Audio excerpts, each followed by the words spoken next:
दुख न देऊं फूल पाखड़ी, देखूं शीतल नैन। उपजाऊं सुख सब अंगों, बोलाऊं मीठे बैन। जो इस माया की दुनिया में भी महामती जी के तन से यह कहलवा रहा है, क्या वह अपनी अंगरूपा आत्माओं के साथ झगड़ा करेगा? हम रूहें बका मिने, सो सब रूह अल्लाह के तन। सखियों को श्यामा जी का तन कहा गया, राज जी का भी तन कहा गया। सखियों को राज जी का अंग कहा गया, श्यामा जी का भी अंग कहा गया। इसलिए अंग और तन से किसी भ्रम में नहीं पड़ना चाहिए। अंग और तन का तात्पर्य यही है कि राज जी ही सखियों के रूप में हैं, राज जी ही श्यामा जी के रूप में हैं। रंगमहल कहने के लिए रंगमहल है, रंगमहल पूरा चेतन है।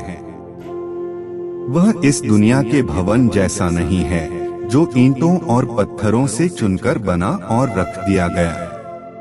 पूरा परमधाम इश्क का स्वरूप है, पूरा परमधाम आनंद स्वरूप है, पूरा परमधाम चेतन है। एक एक कण अक्षरातीत का स्वरूप है। इसीलिए तो धर्म ग्रंथों में कहा सर्वम खलविदम ब्रह्मा। परमधाम में परब्रह्म के सिवाय किसी अन्य वस्तु की कल्पना भी अंधेरे को जन्म देती है। जब अक्षरातीत धाम धनी कह रहे हैं कि श्यामा जी आशिक मैं हूं, मेरी पहचान ही आशिक है। नाम का तात्पर्य क्या है? पहचान। आप नाम से कभी विवाद में न पड़िए कि राज जी का क्या नाम है। यह व्रज का नाम श्री कृष्ण जी का है। जागने वाले ब्रह्मांड में हम श्री जी कह देते हैं। अपने अपने भावों की अभिव्यक्ति है।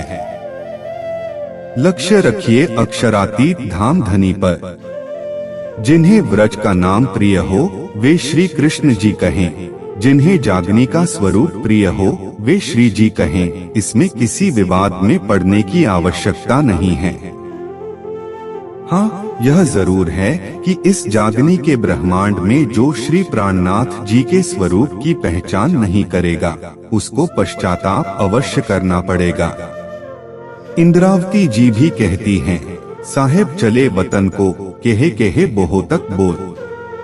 मेरे धाम धनी मेरी आंखों के सामने से चले गए, लेकिन मेरी आंखें उनको पहचान न सकी। जिसने ब्रह्मवाणी दी उस अक्षरातीत को यदि आप पहचानेंगे नहीं तो प्रायश्चित तो करना ही होगा। तुम ही उतर आए अर्श से, इत तुम ही कियो मिला। तुम ही दई सुध अर्श की, जो अर्श में हो आप। परमधाम में राज जी नूरी स्वरूप से हैं, यहाँ आवेश स्वरूप से महामती जी के धाम हृदय में विराजमान हुए हैं। इसलिए जागनी का वह स्वरूप जो श्री प्राणनाथ जी के रूप में जाहिर हुआ है, उसकी तो पहचान करनी ही पड़ेगी, तभी आत्मा अपने को जागृत होने का दावा कर सकती है। अब कह रहे हैं रूहों, मेरा नाम आशिक है, मेरी पहचान ही आशिक की है। मेरे दिल में जो इश्क का गंजानगंज सागर उमड़ रहा है, उससे ही तुम्हारा भी स्वरूप है। मैं तुमको रिझाता हूँ, तुम मुझे रिझाते हो, लेकिन असल बात यह है कि तुम्हारे स्वरूप में मैं ही हूँ। इसलिए एकमात्र आशिक कौन है? मैं इश्क का गंजानगंज सागर कौन है? मैं। यदि परमधाम की वहदत की दृष्टि से देखें तो सभी इश्क के सागर हैं। मेहर के सागर से पहले निस्बत का सागर आता है। सातवां सागर निस्बत का है, उसकी आखिरी चौपाई है। श्री महामती कहे ए मोमिनो ए निस्बत इश्क सागर। यो प्याले हक हुक्मे पियो फूल भर भर। राज जी इश्क के सागर हैं, तो यहाँ निस्बत के स्वरूप कौन हैं? रूहें। रूहों को इश्क का सागर कहा गया है।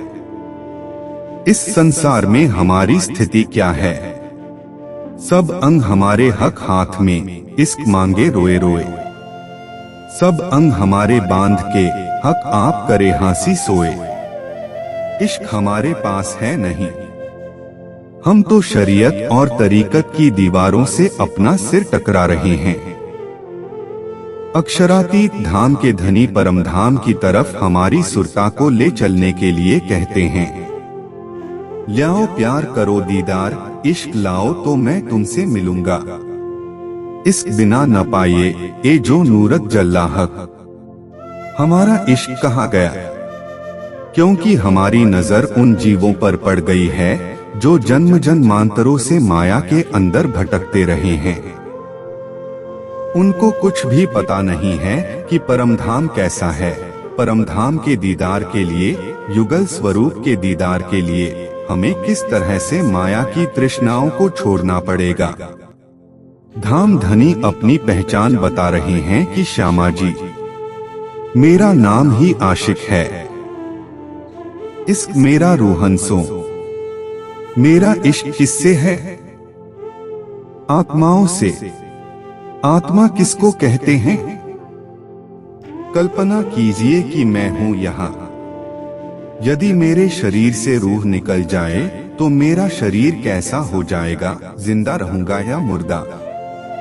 हम अक्षरातीत को कहते हैं कि आप हमारे प्राणनाथ हो। राज जी क्या कहते हैं? प्रीतम मेरे प्राण के अंगना आत्म नूर। मन कल्पे खेल देखते, सो ए दुख करूं सब दूर। प्राणों के प्रियतम और प्राणनाथ में क्या अंतर है? यदि हम अक्षरातीत को प्राणनाथ कहते हैं तो वे भी हमें प्राण प्रियतम प्राणनाथ कहते हैं। उनका यह भाव है, रूह कोई भिखारिन नहीं है जो राज जी से भीख मांगा करे कि राज जी कृपा कर दो, हमें तो निस्बत की पहचान भी नहीं है। निस्बत की पहचान जागनी ब्रह्मांड का सबसे बड़ा मुद्दा है। वाणी का ज्ञान आना भी सरल हो सकता है, राज जी का दीदार भी सरल हो सकता है, अंदर बैठक हो जाए यह कार्य भी सरल हो सकता है, लेकिन निस्बत की पहचान बहुत कठिन है। श्यामा जी को राज जी ने 3 बार दर्शन दिया। उनके अंदर बैठकर जागने का कार्य शुरू हुआ। आड़िका लीला होने लगी। जब श्री देवचंद्र जी चर्चा करते हैं तो श्री राज जी का आवेश उनके अंदर से प्रकट होकर ब्रजरास की लीलाओं को दिखाता है। यमुना जी का खलखलाता हुआ जल दिखाता है, लेकिन श्यामा जी को खुद निस्बत के स्वरूप की पूर्ण पहचान नहीं है। यो 69 पातियां लिखियां धाम धनी पर, तब सैया हम भी लिखी पर नेक न दई खबर। श्यामा जी इंद्रावती से सुंदर साथ से सिफारिश करती हैं कि जब राज जी प्रकट हो तो आप मेरी सिफारिश उन तक पहुंचा देना कि जागने का कार्य मेरे तन से करवाएं। इसका मतलब क्या है? निस्बत के स्वरूप की पहचान का न होना। जब इंद्रावती जी की आत्मा हबशा में जागृत होती है तो क्या कहती है? मैं तो अपना दे रही पर तुम ही राख्यो जीव। बल दे आप खड़ी करी, कछु कारज अपने पीऊ। एक तन में जब श्यामा जी की आत्मा है तो होर पड़ी है कि मेरे तन से जागनी करवाई जाए। जब दूसरे जामे में बैठती हैं तो इंद्रावती की आत्मा कहती है कि मुझे जागनी कार्य नहीं करना, मुझे तो आपको रिझाना है। इंद्रावती की आत्मा ने निस्बत के स्वरूप की पहचान कर ली और पहले जामे में श्यामा जी की आत्मा पूर्ण रूप से जागृत नहीं हुई। इसी को कहा है बरस 99 लो रही हुरम। 99 साल तक श्यामा जी पर्दे में रहीं। 1638 में जन्म होता है, उसमें 99 जोड़ देंगे तो होगा 1737। 1735 के बाद ही श्यामा जी की पातशाही के 40 वर्ष शुरू होते हैं। 1735 के पहले श्यामा जी ने अपनी असल पहचान नहीं की थी। आप वाणी पढ़कर कह देंगे कि हम तो परमधाम से आए हैं, हमारे मूल तन नूरी हैं, परात्म के जो तन हैं और राज जी के अंग हैं। पढ़ी पढ़ाई बातें हर कोई कह सकता है, लेकिन क्या किसी ने उस परात्म के भाव में डूबकर अपनी जीवनचर्या बनाई? यह तो केवल कुछ क्षणों के लिए होता है, कुछ समय के लिए होता है, जब आत्मा शरीर को छोड़कर, संसार को छोड़कर प्रियतम का एकटक दीदार कर रही होती है। उस समय शरीर का भाव समाप्त हो गया होता है, संसार का भाव समाप्त हो गया रहता है, और केवल किसी किसी परमहंस के अंदर यह भावना होती है कि मैं वही हूँ जो मूल मिलावा में बैठी हैं। यह राज जी की अपनी मेहर के ऊपर है।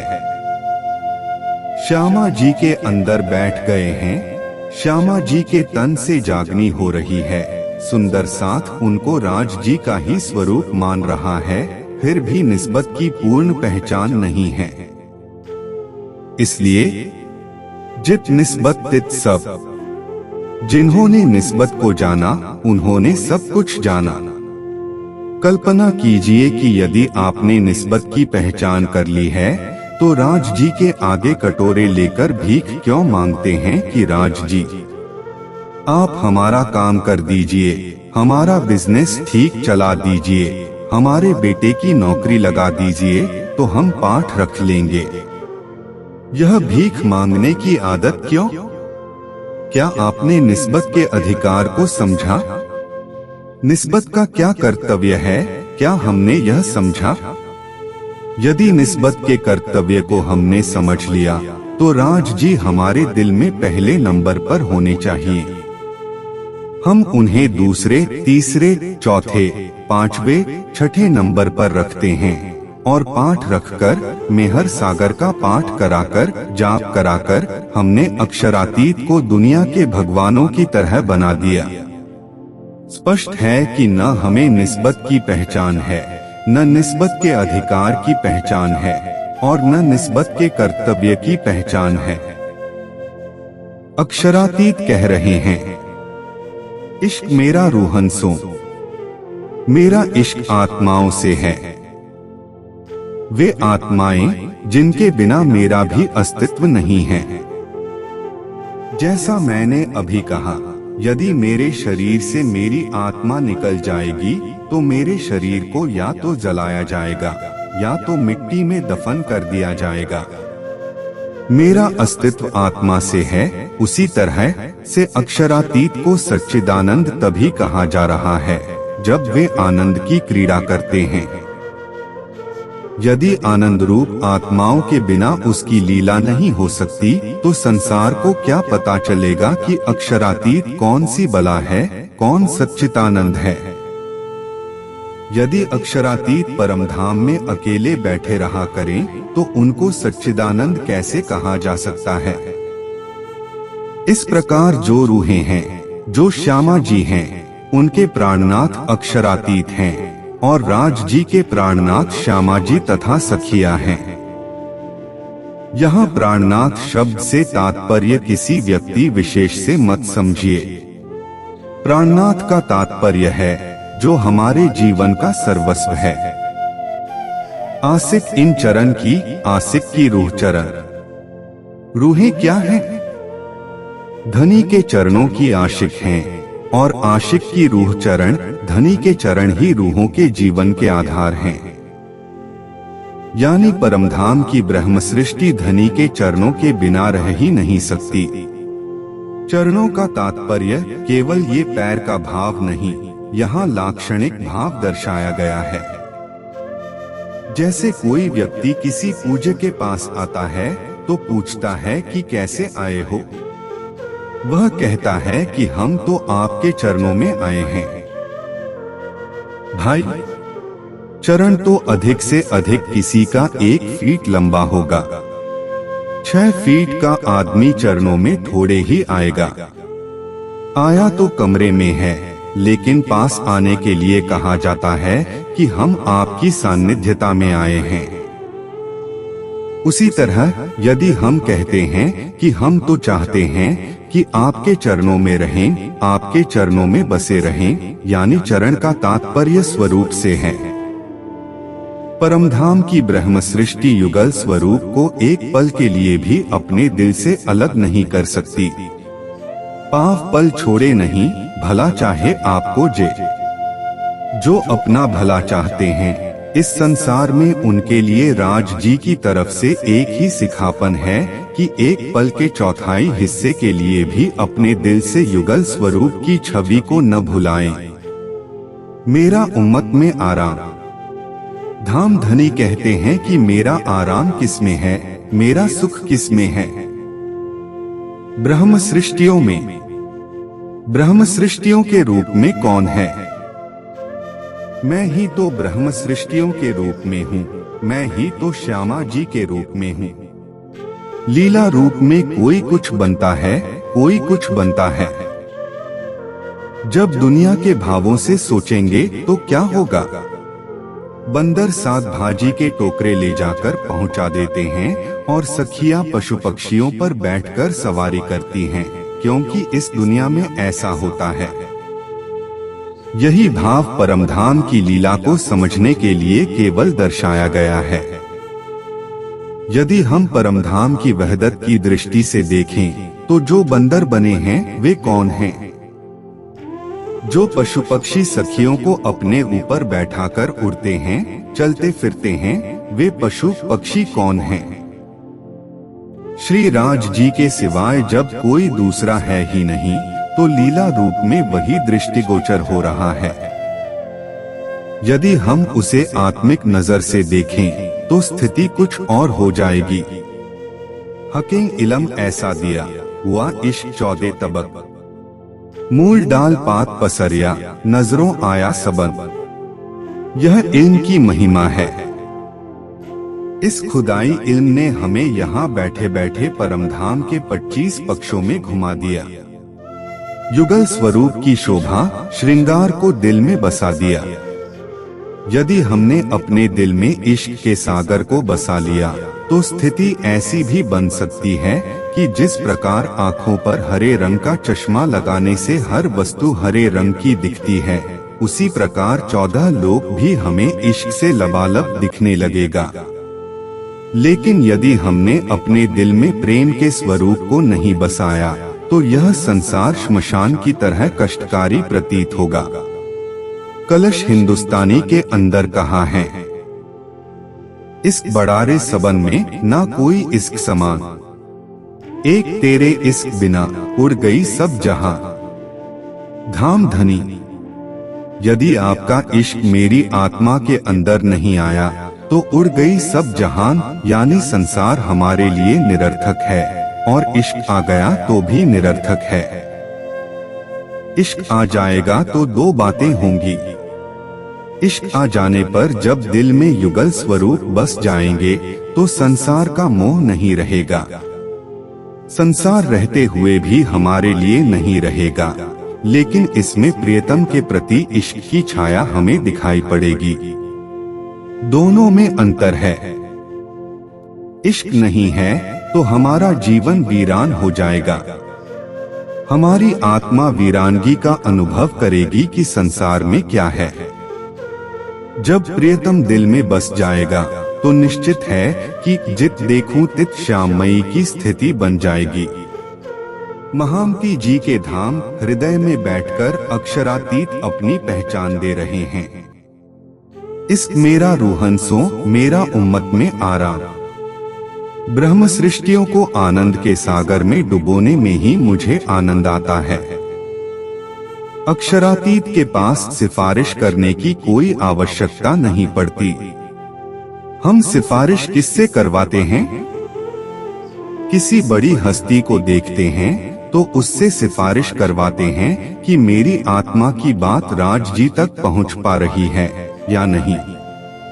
कहीं मध्यस्थता हो जाए तो राज जी हमारी बात सुन लें। याद रखिए, निस्बत का संबंध सबसे जुड़ा हुआ है। आवश्यकता यही होती है कि हम ज्ञान के प्रकाश में अपने को डुबोएं।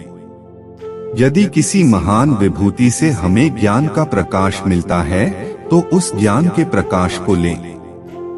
यदि हमें परमधाम के दीदार की राह मिलती है तो हम उसको लें। यदि ध्यान चितवन की बारीकियां मिलती हैं तो उसे ले, लेकिन यह ध्यान रखिए, परमधाम में सिफारिश नहीं चला करती। हाँ, शुभकामना जरूर होती है। जो को मेहर करे मोमिन, ताए सुपने नहीं होए दोजक। जिस पर किसी ब्रह्म सृष्टि की कृपा हो जाती है, कोरे से कोरे जीव पर, उसको स्वप्न में भी जन्म मरण का चक्र नहीं होगा। और ये बात धाम धनी ने कही है। हकीम दोस्त कहे औलिए भय ऐसे जो बुजुर्ग, इन्हों को देखे से सबाब जैसे याद किए हुए हक। ब्रह्म मुनियों के दर्शन से जीवों को परमात्मा की भक्ति करने जैसा फल प्राप्त होता है।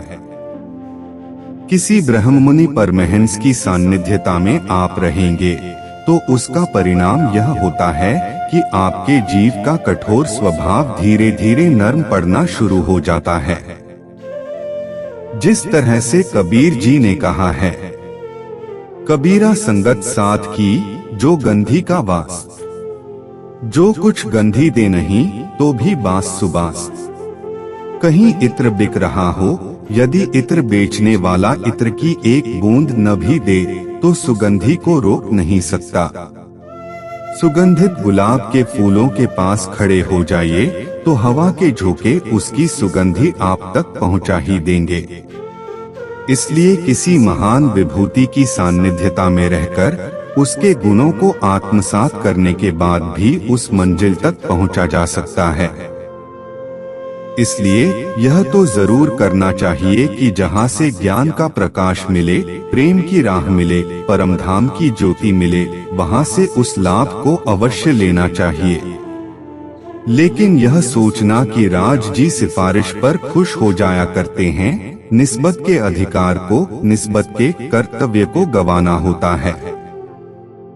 यह सुंदर साथ पर निर्भर करता है कि कौन कितना निस्बत की पहचान करता है।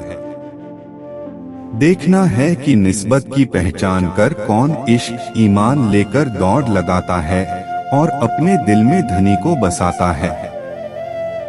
इलम ले चलो अर्ज का धाम धनी क्या कह रहे हैं, हमें कौन सा इन लेकर चलना है। परमधाम का अलौकिक ज्ञान, उस परमधाम के अलौकिक ज्ञान द्वारा हमारी आत्मा संसार से किनारा कर लेगी। विचार कीजिए, आप जितने भी सुंदर साथ यहाँ बैठे हैं, जब तक वाणी आपको नहीं मिली थी, तारतम का प्रकाश आपके हृदय में आलोकित नहीं हुआ था, तब तक संभव है आप सब भी मूर्तियों की उपासना करते होंगे, देवी देवताओं की पूजा किया करते होंगे, शालिग्राम के ऊपर मत्था टेकते होंगे, पेड़ पौधों की पूजा आप भी कर रहे होंगे। लेकिन उस परमधाम के ज्ञान ने आपके अंदर निष्ठा भर दी है कि सारी दुनिया का राज भी मिल जाए तो भी राज जी को छोड़कर किसी अन्य को अपनी आत्मा का प्रियतम बनाने के लिए कोई जागरूक सुंदर साथ तो मेरी समझ से तैयार नहीं होगा। एक तरफ सारे ब्रह्मांड का राज और एक तरफ राज जी का प्रेम। जागरूक आत्मा राज जी के प्रेम को ही सब कुछ मानेगी, संसार के सुखों को ठोकरे मार देगी। वही कह रहे हैं, इलम ले चलो अर्ज का खोल दियो हकीकत एक। यह खुदाई इल्म हकीकत को स्पष्ट करेगा। परमधाम में यथार्थता क्या है, परमधाम में किसका इश्क बड़ा है। क्या परमधाम में इश्क भी बड़ा हो जाएगा और किसी के पास कम इश्क होगा। यदि इश्क छोटा और बड़ा है तो वहदत की बात करना अनुचित है। जब हम खिलवत के अंदर वहदत को मानते हैं, निस्बत के साथ खिलवत को जोड़ते हैं, खिलवत के साथ वहदत को जोड़ते हैं, निस्बत खिलवत वहदत में युगल स्वरूप की छवि को देखते हैं कि किस प्रकार सारा परमधाम राज जी से ही है, तो वहाँ छोटे और बड़े का प्रश्न ही नहीं होता। हम इस दुनिया में साहेब की भावना कर सकते हैं। इस दुनिया में वे साहेबी दिखाने आए हैं तो कह सकते हैं कि राज जी हमारे साहेब हैं। परमधाम में तो सभी एक स्वरूप हैं। सभी लीला के सागर में डूबे हुए हैं और उस लीला रस को इस दुनिया के किसी भी शब्द से व्यक्त नहीं किया जा सकता। न किसी भाषा में इतना सामर्थ्य है कि वह स्वलीला अद्वैत को किसी शब्द में व्यक्त कर सके। आप अक्षरातीत धाम के धनी इस खिलवत की वाणी में स्पष्टीकरण बता रहे हैं कि परमधाम का इश्क क्या है। खिलवत से तो अभी परमधाम की एक सुगंधी दी जा रही है। जैसे कोई इत्र बेचने वाला इत्र की खुशबू की झलक देता है कि देखो मेरे पास कितना सुगंधित इत्र है। कीर्तन किरंतन द्वारा हमें ज्ञान का प्रकाश दिया गया, खुलासा द्वारा स्पष्टीकरण दिया गया, वेद कतेब का एकीकरण किया गया, वर्गवाद की परिधि से हमें निकाला गया और खिलवत से परमधाम की झलक दिखलाई जा रही है। उसके बाद परिक्रमा द्वारा परमधाम के 25 पक्षों में हमें घुमाया जाएगा। कल्पना कीजिए यदि हम स्विट्जरलैंड के सुंदर दृश्यों को देखें, हिमालय के सुंदर दृश्यों को देखें, कश्मीर का दृश्य हो, बद्रीनाथ, फूलों की घाटी जहां बर्फीली चोटियों पर सूर्य की रोशनी पड़ती है तो लगता है कि सूर्य का पहाड़ उग आया है। जब इन चीजों में हमारा मन रम जाता है तो राज जी हमें हौस कौसर दिखाना चाह रहे हैं। पूरे हीरे का बना हुआ हौस कौसर, पुखराज का बना हुआ पुखराज पहाड़ दिखाना चाहते हैं। यमुना जी के 7 घाट दिखाना चाहते हैं जिसके एक एक कण में करोड़ों सूर्यों की आभा विद्यमान है। तात्पर्य क्या? किसी भी तरह से हम इस झूठी दुनिया की सुंदरता को, कोठी बंगलों को, अपने शरीर को भुलाकर परमधाम में रमाना शुरू कर दें। और जब यह स्थिति बन जाए तो सागर ग्रंथ में युगल स्वरूप के श्रृंगार द्वारा हमें डुबो दिया जाएगा और बाद में बताया जाएगा कि अपने इस मिट्टी के पुतले को भुला दो और देखो तुम्हारा स्वरूप भी श्यामा जी जैसा ही है। इसलिए सुंदर साथ का भी श्रृंगार लिख दिया गया है। अब यह हकीकत की अवस्था आ गई। इसके पश्चात मारिफत की अवस्था में डुबोने के लिए राज जी का श्रृंगार नख से शिख तक 4 बार श्रृंगार ग्रंथ में वर्णित किया गया है ताकि आत्मा यहीं बैठे बैठे मारिफत की अवस्था में पहुंच जाए। यह है वाणी का क्रमबद्ध तरीके से अवतरित होना जिससे आत्मा की अलग अलग स्थितियां आएं। रास ग्रंथ का जो अवतरण हुआ अलग परिस्थितियों में हुआ। प्रकाश ग्रंथ का अलग उद्देश्य है, षट्ऋतु का अलग उद्देश्य है। इसी प्रकार कलश, सनंद, किरंतन का अलग अलग उद्देश्य है। सिंधी का भी अलग भाव है। मार्फत सागर और कयामतनामा के अवतरित होने का अलग लक्ष्य है। धाम धनी इस खिलवत की वाणी द्वारा हमें अपने दिल के स्वरूप की पहचान करा रहे हैं कि रूह मैं आशिक हूँ, मेरी पहचान ही आशिक है, मेरा नाम आशिक है, मेरा रोम रोम नख से शिख तक इश्क का है।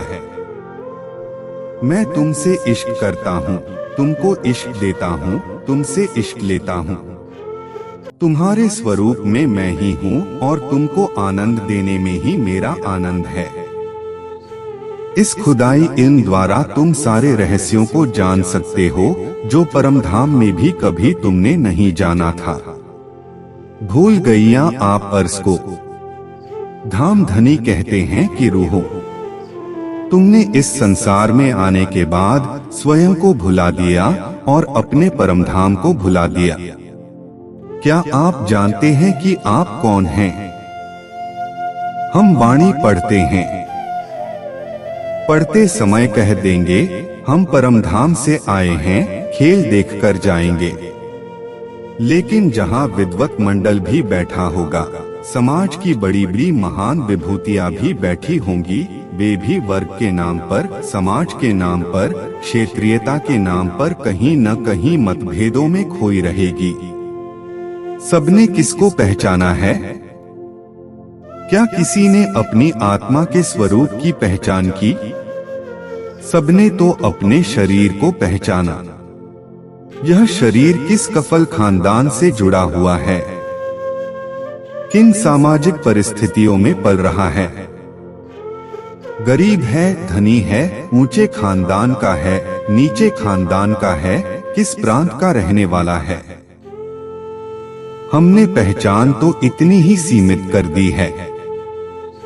धाम धनी कह रहे हैं रूहों, माया की फरामोशी में तुम अपने को भूल गई हो और परमधाम को भी भूल गई हो। वाणी पढ़ने से तो मालूम हो जाता है कि परमधाम ऐसा है, लेकिन परमधाम को देखने की ललक कितनों को रहती है। इस दुनिया में यदि आप कोठी खरीदते हैं तो आपका मन कितना व्याकुल हो जाता है। यदि आपके मित्र ने आपसे पैसे लेकर कोई कोठी खरीदी तो आप सारा काम छोड़कर अपनी कोठी को देखने के लिए बेचैन हो जाएंगे। वह कोठी भी कुछ सालों के बाद खंडहर में तब्दील हो जाएगी, लेकिन आपका परमधाम, जिसका एक एक कण करोड़ों सूर्यों के समान प्रकाशमान है, करोड़ों सूर्यों की आभा को भी लज्जित करने वाला है, कितने सुंदर साथ हैं जिनके अंदर यह तड़प पैदा होती है कि हम अपने परमधाम को देखें, अपने प्राणवल्लभ को देखें। हाँ, यदि बच्चे का जन्म हो, पोते का जन्म हो, तो उसे हर कोई देखना चाहेगा। युगल स्वरूप की छवि को देखने के लिए किसके अंदर व्याकुलता होती है? धाम धनी ने यही बात दोहराई है। स्याबास तुम्हारी अरवाहों को, स्याबास हैडे सखत, स्याबास तुम्हारी बेस की, स्याबास तुम्हारी निस्बत। तुम्हारे कठोर हृदय को स्याबासी है कि तुम्हारे हृदय में मेरी छवि बसती नहीं। वाणी के ज्ञान को पाकर तुम बेशक का दावा करते हो, लेकिन न तुमने निस्बत को पहचाना और न अपने दिल को इतना कोमल बनाया कि मेरी छवि तुम्हारे हृदय में बस सके। तीर जब पत्थर से टकराता है तो गिर जाता है, लेकिन वही तीर जब केले के पेड़ पर लगता है तो उसमें चुभ जाता है। यदि हमें केल के पुल से होते हुए यमुना जी को पार करके पाट घाट में स्नान करना है तो पहला घाट केल का पुल होता है। यह मर्यादाओं का संसार है। कोई आशीर्वाद देता है तो कोई चरण छूता है, कोई ज्ञान लेता है तो कोई ज्ञान देता है। ये चीजें इस दुनिया में चलती रहती हैं, लेकिन आत्मिक दृष्टि से सभी एक स्वरूप हैं। यदि हमने निस्बत की पूरी पहचान कर ली तो याद रखिए, यहीं बैठे बैठे हमें लगेगा कि मेरी आत्मा का प्रियतम तो मेरे धाम हृदय में विराजमान है। इसी को कहा है, सहरक से हक नजीक, आड़ो पट न द्वार। खोली आंखें समझ की, देखती न देखे भरतार। मैंने ज्ञान दृष्टि से समझ की आंखें तो खोल ली हैं, लेकिन देखती हुई भी मैं नहीं देख पा रही हूँ कि मेरा परमधाम कैसा है, मेरी निस्बत का अखंड स्वरूप कैसा है, मेरे प्रियतम की छवि कैसी है। और अभी तो खिलवत में केवल उन बातों की याद दिलाई जा रही है कि हम किसी तरह संसार को छोड़कर परमधाम की तरफ बढ़े। आगे जब चलेंगे सागर और श्रृंगार में तो यह रस और गहराता जाएगा। श्रृंगार में तो अंतिम अवस्था आ जाएगी, केवल तू रह जाएगा। तू में सब कुछ समाया हुआ है। आप पूर्ण ब्रह्म सच्चिदानंद कहिए, सर्वशक्तिमान कहिए, सकल गुण निधान कहिए, सारे ब्रह्मांडों को मुक्ति देने वाला कहिए, अक्षर का भी प्रियतम कहिए, धाम धनी कहिए, लेकिन सारे शब्द एक तू में समाहित हो जाते हैं। जब तू की भावना आ जाएगी, उस समय मैं का प्रश्न ही नहीं रहेगा। मैं और मेरा नहीं रहेगा, केवल तू और तेरा रहेगा। इसलिए खिलवत के प्रारंभिक प्रकरणों में मैं खुदी के त्याग का वर्णन है कि हमारे शरीर की मैं, जीव की मैं, संसार की मैं, सब कुछ समाप्त हो जाए और हमारे हृदय मंदिर में केवल तू रह जाए। जब तू रह जाएगा तब समझ लीजिए कि परमहंस अवस्था प्राप्त हो गई, मारिफत की अवस्था प्राप्त हो गई। उसके बाद कुछ भी पाना शेष नहीं रहता।